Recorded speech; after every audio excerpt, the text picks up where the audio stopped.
বন্ধু, আমার চ্যানেলে সকলকে জানাচ্ছি স্বাগতম।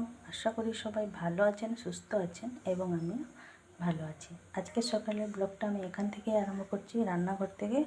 এই দেখুন, ফ্রিজ থেকে মাছগুলো বের করে এনেছি। সকালবেলা জল দিয়ে রেখে দিয়েছিলাম, খুব একটা আইস জমেনি, কারণ কাল রাত 1টা থেকেই শুধু পাওয়ার কাট হচ্ছে। 5 মিনিট 2 মিনিট করে কারেন্ট দিচ্ছে, 5 মিনিট মানে আধ ঘন্টা করে কেটে দিচ্ছে। এই হচ্ছে 2টো থেকে শুনুকে শুধু হাত পাখা দিয়ে হাওয়া করে তারপরে 2:30টার সময় এসেছে কারেন্ট।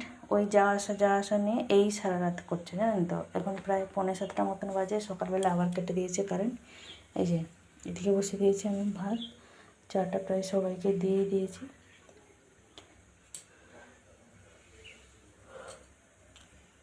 মা এখন বাইরেটা ব্রাশ করছে, শুনু ঘুমাচ্ছে। বুধবার বলে ছুটি থাকে বুধবারে, কিন্তু কাল মঙ্গলবারেও ছুটি থাকে বিকালে, কিন্তু কাল পড়িয়েছে। আবার আজকে বিকালেও পড়াবে বলছে ম্যাডাম, কারণ যেহেতু কালকে ওদের পরীক্ষা, সেই জন্য কাল থেকে আরম্ভ হবে। একদম সামনে বুধবারে গিয়ে পরীক্ষা শেষ হবে, পুরো 7 দিন। ভাতটা বসিয়ে দিয়ে চলুন। এই মাছ তো মানে বাচ্চা আছে, শুধু এই লেজগুলো একটু একটু কেটে নেবো। আঁশগুলো ভালোভাবে মানে ছাড়িয়ে ধুয়ে পরিষ্কার করে রেখে দেওয়া হয়েছিল, শুধু গালিগুলো একটু একটু ছাড়িয়ে নেবো, আর লেজটা একটু একটু কেটে নিলেই হয়ে গেল। এত বিরক্ত লাগছে না, গরমের মধ্যে কারেন্ট না থাকলে অসহ্য লাগছে একদম। মাছের ঝালটা হয়ে গেছে এখানে, আর এদিকে যে আলু ভাজাটা বসিয়েছি। ভাতটা এখনো হয়নি, বাকি আছে। শুনো আজকে টিফিনে নিয়ে যাবে পরোটা, আলু ভাজা করে দেবো।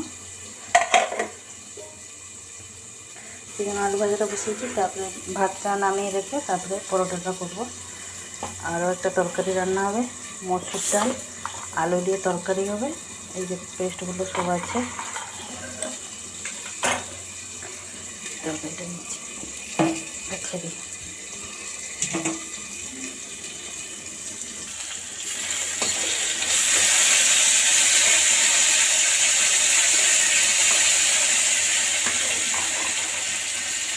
যে আলু ভাজাটা এখানে হয়ে গেছে আমার, নামিয়ে রেখেছি। ওই একটি কড়াইয়ের মধ্যে করে নিচ্ছি মসুর ডাল আলু দিয়ে তরকারি।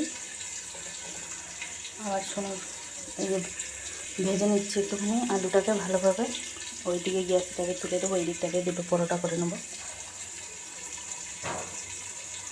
এদিকে পরোটাটাও করে নিয়েছি, ঠান্ডা হলে সব টিফিনের মধ্যে প্যাক করে দেবো।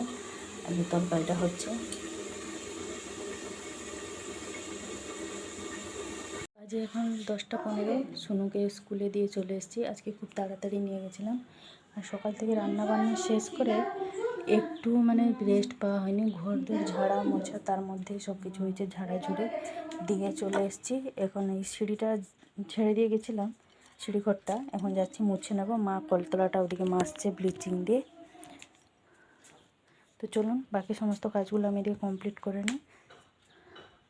ঘরগুলো সব ঝাড়া হয়ে গেছে, শুধু এই যে মোছাটা বাকি আছে। এখন বাজে 12টা 20। এক্ষুনি মানে সব কাজবাজ শেষ করে মা আর আমি দুজনে চান করে এই যে জাস্ট ভগবানকে সেবা দিলাম। কি করব বলুন, এই ভগবানকে সেবা দেওয়া হলো। সকাল থেকে সেই মানে ঝাড়া মোছা এদিক গুছাগুছি করতে করতেই পুরো 12:30 বাজে। আর এত বড় ঘর দোর গুছাগুছি করতে তো টাইম তো লাগবে। মা আবার গেছে একটুখানি সাইকেলের দোকানে, জানেন তো। শুনুকে যখন ছাড়তে যাবো, সাইকেলটা জাস্ট বের করেছি, দেখছি আবার সাইকেলের সামনে চাকা পাংচার হয়ে গেছে। যাই হোক করে গিয়ে শুনুকে নিয়ে গেলাম। আসার সময় আমি আবার সাইকেলটা দিয়ে এসেছিলাম, 1 ঘন্টা পরে যেতে বলেছিল, ওই জন্য মা গেছে। এই যে আকাশের অবস্থা দেখুন। একদিন দেখবেন সকালবেলা ঘুম থেকে ওঠার সময়টা খুবই খারাপ যাবে, যেমন আজকে গেছে আমাদের। অন্য মানে এক টুকরো এখনও পেটের মধ্যে যায়নি, সেই উপোসের মধ্যে মানে সব কিছু কাজবাজ হচ্ছে। ভগবানকে তো সেবা দেবো, আমি আর কী করে আগে খেয়ে নিয়ে তারপরে ওনাকে সেবা দেবো। সেই জন্য এই যে হয়ে যাবে বলে এত বড় ঘর দোর মানে ঝাড়াঝুড়ি মোছামুছি করতে অনেকটাই তো টাইম লেগে যায়। পুরো 12:30 বাজে, আর ভালো লাগছে না, পুরো একদম হাঁপিয়ে গেছি। আবার শুনুদের ছুটি সেই 3টে 20-তে, বিকালে আবার শুনুর পড়া আছে। যাই হোক, সমস্ত যখন কাজ কমপ্লিট, একদম মোছামুছি করে উঠতেই পুরো বেলা হয়ে গেছে। সব কিছু একসাথে হয়েছে আজকে, সেই জন্য এতটাই দেরি হয়ে গেছে। অনেক দিন ভাবছিলাম করব সেই পড়ে আছে, তবুও দুজনে ছিলাম বলে তাড়াতাড়ি হয়ে গেল। আরও আমি একা হলে মনে হয় আমাকে বিকাল 4টে বেজে যেত। যাই হোক, চলুন তাহলে এবার কাপড়গুলো এখানে সামনেটাই শুকনো দিয়ে দিই, আবার ছাদে যাব দেবো। একটু পরে বৃষ্টি এসে গেলে সে আমাকে আবার ছুটে যেতে হবে। চলুন তাহলে নিচেটাই কাপড়গুলো শুকনো দিয়ে দিই। 4:45 বাজে, সমস্ত কাজ কমপ্লিট, মানে রুটিটা করে নিয়েছি, এদিকে বাসনগুলো মেজে রেখে দিয়েছি। আর শুনু ঘুমাচ্ছে, জানেন তো। রুটিটা জাস্ট করলাম, টিফিন কিছু খায়নি, সমস্ত টিফিন ফেরত এসেছে স্কুল থেকে আমাকে ফোন এসেছিলো, ওর ক্লাস টিচার ফোন করেছিলেন আমাকে, ম্যাডাম। স্কুল থেকে ফোন এসেছিলো যে মানে শুনুর প্রচণ্ড শরীর খারাপ, ওকে এসে নিয়ে যান। তো গেছিলাম আমি 2টোর সময়, ওকে নিয়ে এসেছি। ওর মাথা যন্ত্রণা হচ্ছিলো আর কোনো কিছু টিফিন খায়নি। সকালবেলা খুব একটা বেশি ভাত খেলো না, 2 গাল মতন খেয়ে চলে গেছিলো। আসার পরে একটুখানি মানে নুন চিনি ঝোল করে দিলাম, তারপরে মা একটুখানি ওকে বাম লাগিয়ে দিল। এখন ঘুমাচ্ছে।